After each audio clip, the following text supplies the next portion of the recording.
All right, welcome to Witchpolice Radio. One of the things that I like about doing the show for as long as I have is that there's never an end to the amount of artists that I can get introduced to and that I can meet that are doing interesting things. It seems like, every week I get messages from people whose music I hadn't heard before and who are doing cool shit. And I think that the guest on this episode is someone who falls into the doing cool shit category. And I think the best way to start this off is if you want to introduce yourself, give a bit of background about what you do as an artist, and then you have this new record that we can talk all about. Yeah, hi. So I'm Joni, aka Masak. Masak is my Inuit name. I was given that at birth by my grandmother. Um, and yeah, I just recently released this album that I've been working on and off for the last 15 years in terms of writing it, in terms of getting different genres to test out and try. A little bit about me. I've been singing, pretty much before I could talk. I was in singing competitions from a very young age, was taught by opera coaches from a very young age, and I've had lots of different exposure to lots of different genres. And I'm one that thinks that, if you are able to do it or it's something that speaks to you that you want to try, why not? So that's kind of why this album specifically is called Unassorted Flavor, is because it's very, very versatile, and there's lots of different kinds of genres within it.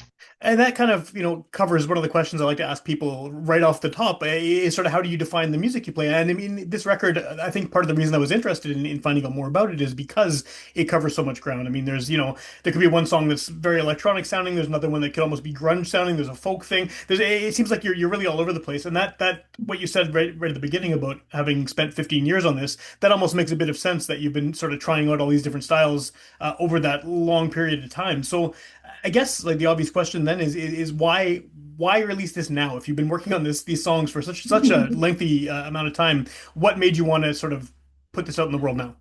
Yeah, so like, things are gonna get a little bit deep here. I apologize for that, but Well, it's a podcast, it's good, right? true. About so I was very close friends with Kelly Frazier. I'm not sure if you're familiar with her, but She was on my show. Yeah, yeah, yeah, I yeah. thought so. She was great. She was great. Yes, yeah. And so we when we met was gosh, it was I don't even know how many years ago now. But we I met her through a Inuit singing songwriting class. I'm Inuit, and so is she, obviously. Yeah, yeah. And so I mean, Inuit people are not super common in general, and then when you add singer-songwriter into that, we kind of immediately connected because of that.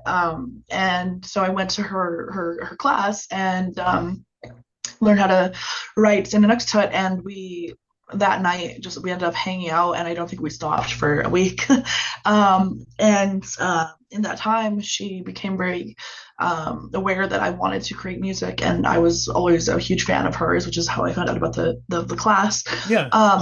And so I spoke to her and I was like, hey, you're doing like my dream, and I'm super super interested in doing that. And so she was really kind and offered to kind of guide me. And so she connected me with my producer, Titsualo Nakuna. And he is who helped me with, I mean, all of my music, but specifically with the music that I released in 2021. Okay. And she, like Kelly, helped me throughout that as well, in terms of she actually paid for some of my singing classes. And she took me on stage to perform with her as backup vocals. And I Cool. did that for quite a while. And we became really close, and like I would call her my sister. And when she passed, it kind of made it very hard for me to happily create music. Not that I would ever put anything back on her. Yeah, yeah.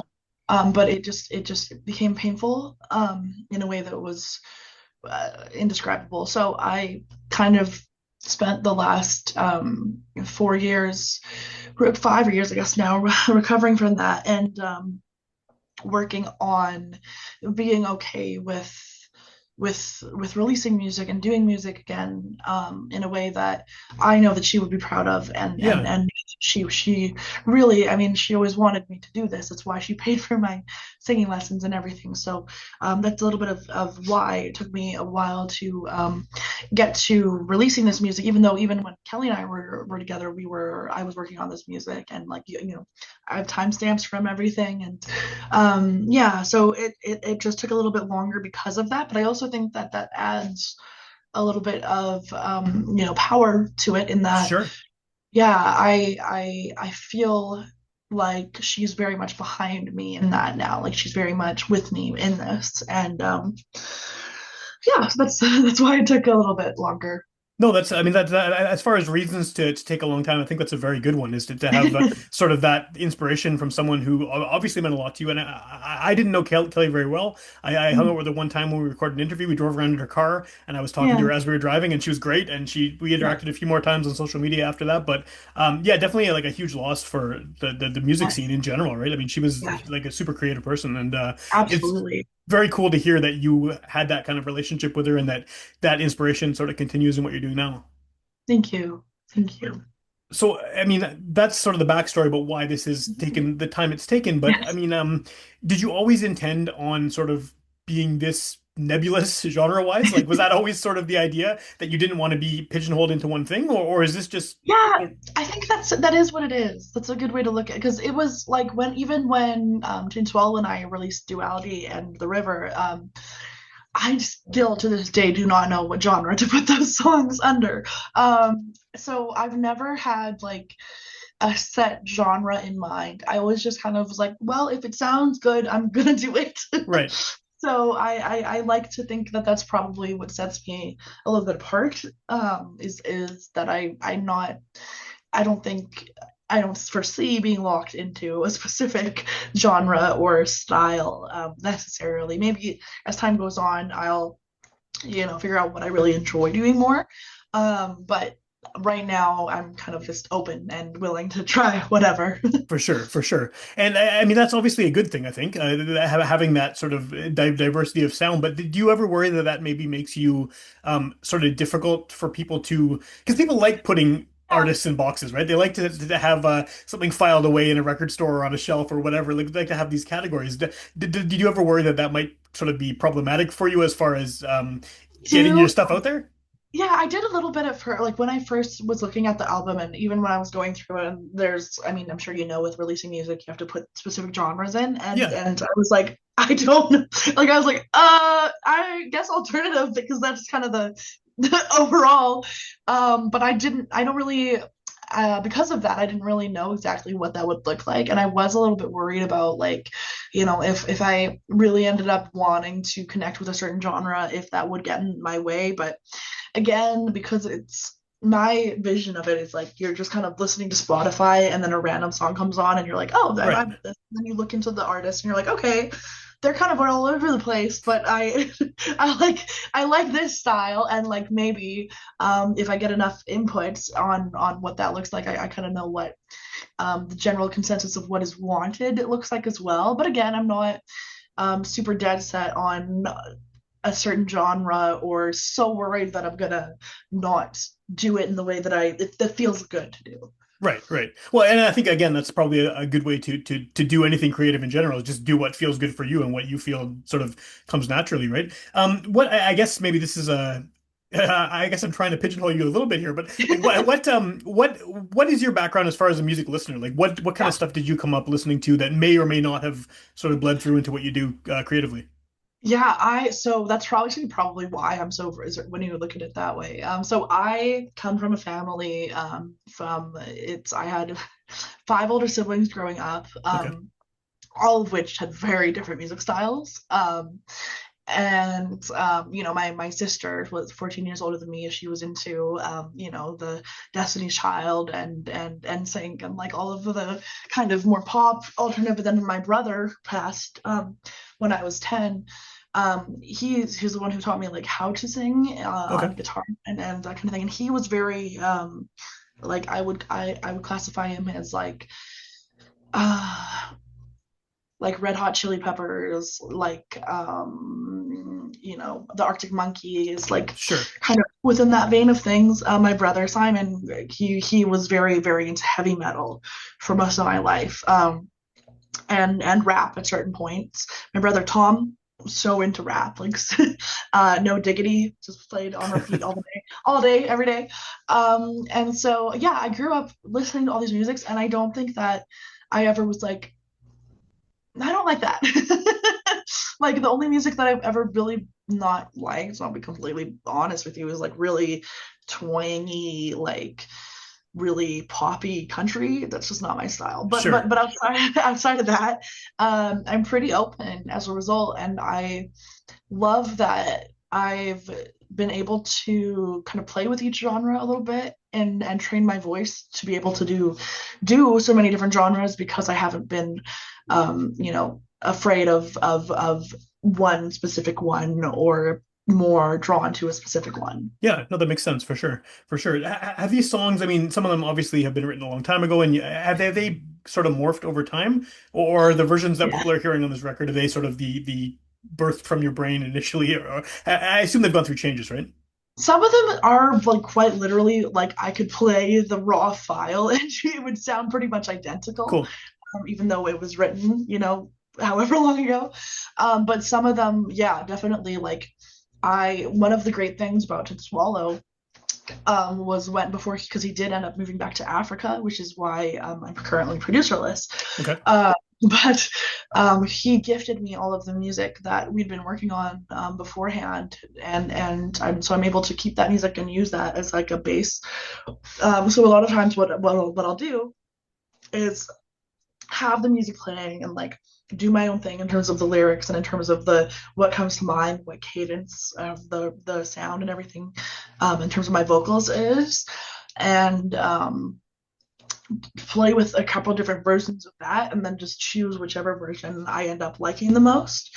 So it's kind of a 50-50 split in that way as well. Okay. And I know this is yeah, again, this is a project that's got this long history, and it seems like it's very much a recording project. Are Mhm. these songs that you perform live, or you intend to perform live? Yes, And then absolutely. how does that work? Because of the diversity of genre, I mean, it's not like yeah, I guess you could potentially have the same people backing you up, or you could have a recording or Yeah, whatever. But have you pictured sort of what this looks like, um, I mean, in a live honestly, setting? not in terms of like in my head, I'm just like I'll just I'll go to Folk Fest and like perform all of them, or like like there's no specific venue I have in mind or anything like that. But it's a good question because I don't know how that works in terms of like when I get on stage, if obviously different people have different genre preferences, so I'm not entirely sure what that would look like yet. And I'm not sure Okay. because there's not really many artists that I can think of that have done that. So it's kind of a new thing, and I'm not sure exactly what that could look like yet, to be honest. Well, that was sort of my next question because I do ask a lot of people this, and it's sort of Mm. because especially in Winnipeg, Manitoba in general, but Winnipeg specifically has such a large music scene, and there's so many different genres and little sub scenes within that. And I always wonder where people sort of fit themselves. And I feel like you might have a harder time than some people in terms of figuring out sort of where you would fit within the larger music scene. Is that something that you sort of have yet to figure out, or do you have Yeah, an idea of where? I definitely have to figure that out still. Yeah, I really am very much also a community driven person. So if I feel better in a certain community driven by a certain genre, that might be the given reason. Like that.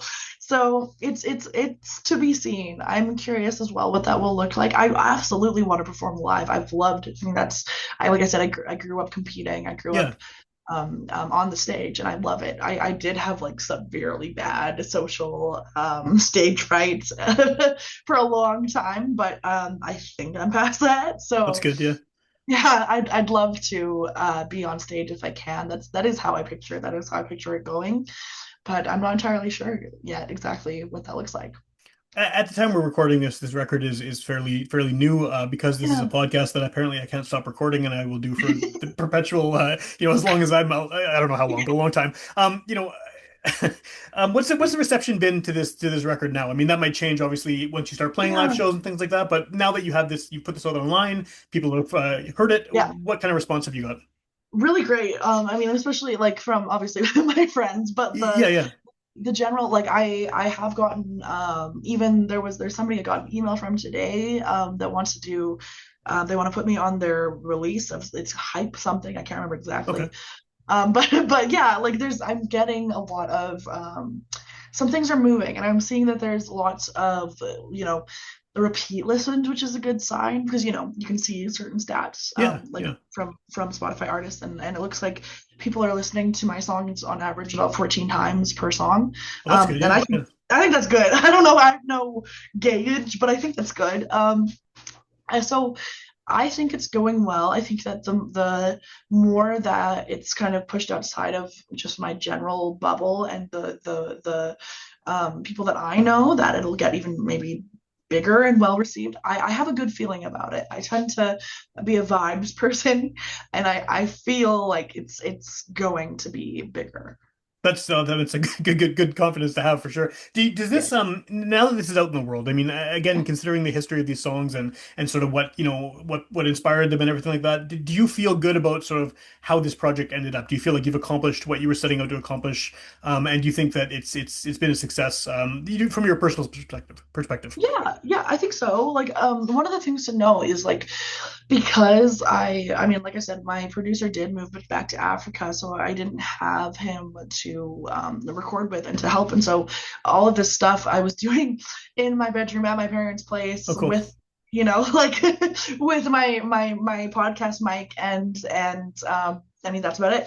And so I'm really aware of like in the future, my plan with this album is to use this as kind of like a stepping stone to be able to work with local producers and to be able to work with local talent more. Because I just didn't have the I couldn't before. I could not. I just didn't have the. I mean, first of all, I'm not mobile. I do have disabilities that make it kind of hard for me to do certain things. Sure. I was living in Stockton, Manitoba, which how many people know where that is? Exactly. It's not close to anything. I think the closest town is Brandon. It's an hour away. Right. Um, and Winnipeg was certainly far out of reach, but now I'm back in the city, and so I'm hoping now that because my goal was to get the album out before I moved to the city, so that I could kind of, like I said, use that as a launch pad to now get more back into the scene and make those connections that I'm missing that I haven't had for the last 5 years because again I was so removed from it intentionally because of everything that had happened. Yeah, yeah, yeah. Well, it's nice to get back from that isolation and to have, I guess, this kind of calling card that you can show people, right? Like this is what you're all Yeah, about. This is, especially when you have so many different styles on it too. It might help you to sort exactly. of find out people who maybe they can connect to one part of it and haven't heard the other stuff yet, and hopefully it'll do something for them. Yeah, exactly. Because I know, like, and I'm very aware of like, there's different producers that have different styles and they do specific things, different specific genres, and I don't ever want to, push one specific producer out because I'm not doing a certain genre. Yeah, I'm open to exploring pretty much anything right now because again, I think this was really just me being like, hey, world, I am still here. I am still doing music and I am very flexible with my music and I'm excitedly kind of just following whatever trails end up as a result of that now. yeah, yeah. That's good. I think that's a good spot to be in for sure, especially coming back to the city when there is such a ridiculously huge, for the size of it, music community. It's like we punch way above our weight, I think, as a Yeah, city it's for sure. crazy. Yeah, I love it. it's not. I mean, I've been doing this for almost 14 years, and I will never run Right. out of guests ever. Like Yeah, there's just so many. It's crazy. no, for Um, sure. For sure, exactly. Even I mean, I've never been in the capacity you are by any means, but even like 10 years ago, living on Osborne, I was like very aware the yeah. Oh, sure. music Yeah. scene, yeah, was wild and there, and I was like, this is where I want to be, Yeah. 100%. Well, it's cool that you came back then. That's good. Yeah. With it, considering and I don't want to dwell on the age of some of these songs and stuff, but something I often ask people as well is sort of now that you have this music out and people are hearing this and this is sort of your people's introduction to what you do you feel like you have new material that is sort of progressed beyond what has already come out on this record? Like, are you already looking forward towards the next Yeah. thing? 100%. I'm basically what I'm doing. It's going to sound kind of funny, but I'm going through all of my archives of all of my music that I've kind of been putting off for the last 15 years. And that's exactly this album. None of it is like truly new, I would say. The future, what my kind of game plan is, I have some stuff that I would consider more like more emotional and more heavy and more like in my heart, and I want Okay. to release kind of like a, I don't want to call it a VIP album, but like a album for people who want to hear my crazy sad BS.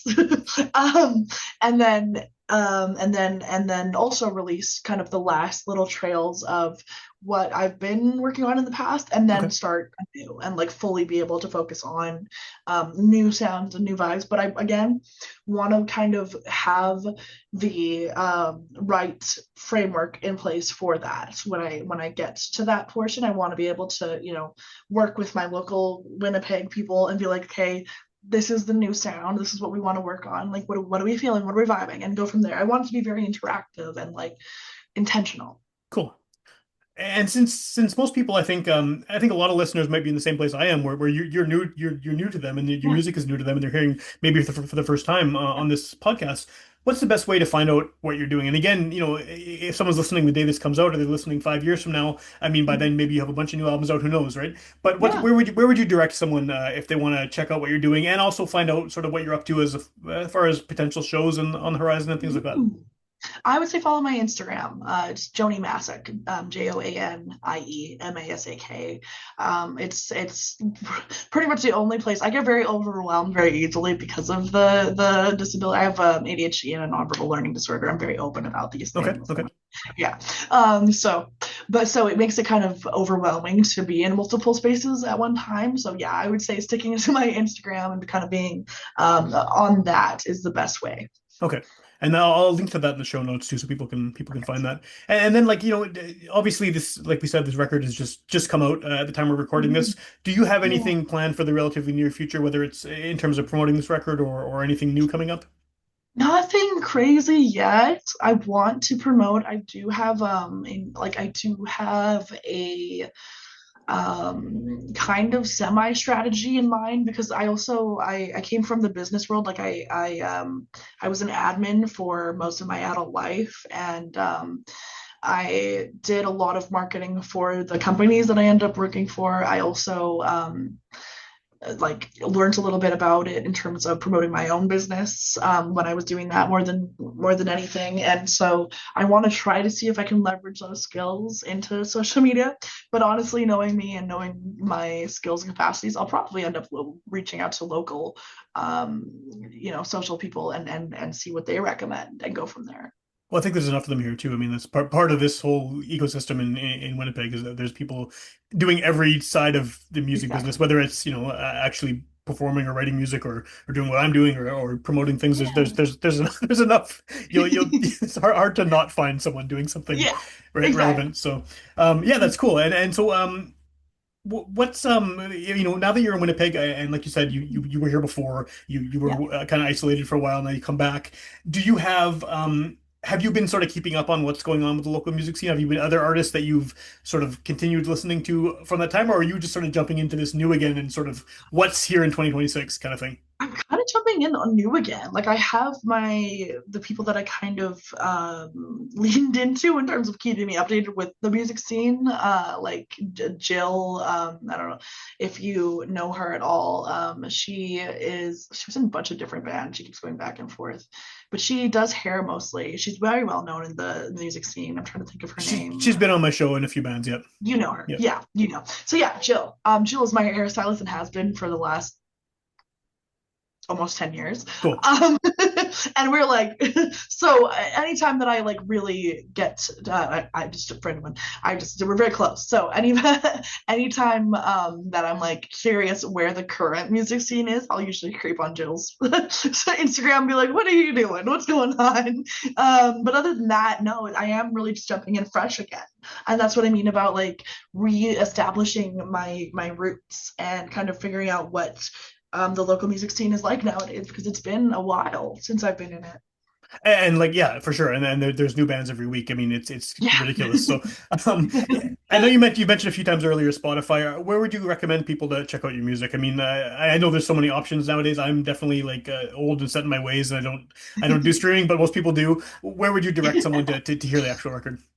I mean, I've made sure to release on all major platforms, so pretty much anything. If you listen to music on it, it's probably there. Okay, So hopefully, if not, let me know because I'll get it on there.